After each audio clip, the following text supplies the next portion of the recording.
So back to our original query. In this example, we're getting courses whose author is exactly this string here. If you have a course with author set to Moshfegh or Mosh Hamedani, those courses will not be returned. So if you want to have more control over filtering strings, you need to use a regular expression. Let me show you how that works. So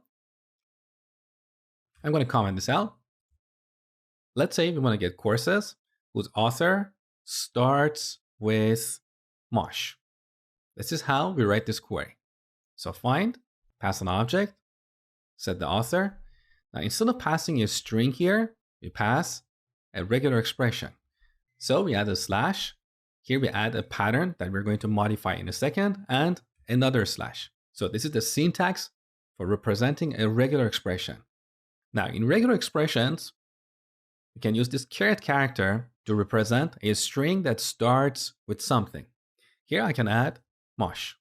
So this regular expression represents a string that starts with Mosh. So as long as the author starts with Mosh, it doesn't matter what we have after. Those courses will be returned. Oh, and by the way, I realize I have a spelling problem here, so starts with Mosh. Now, what if you want to look for courses whose author ends with a given string? Let's say ends with Hamedani. So this is how we write this query. Find, pass an object, we set the author to a regular expression, so slash pattern slash.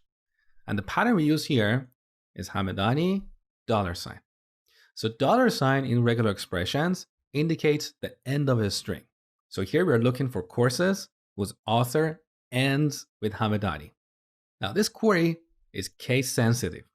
If you want to make it case insensitive, you append an I at the end. And finally, let's look at the last example.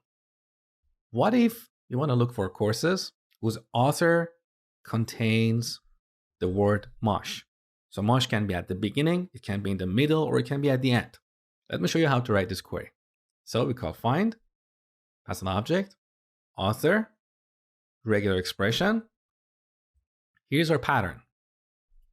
Dot, star, Mosh, dot, star. So dot star in a regular expression means we can have 0 or more characters. We don't care what those characters are. So with this pattern, with this regular expression, we can have 0 or more characters before or after Mosh. And once again, if you want to make this case insensitive, we put an I at the end. Now, of course, you can use more complex regular expressions. The explanation of JavaScript regular expressions is beyond the scope of this course. So if you want to learn more about regular expressions, just read a tutorial about JavaScript regular expressions.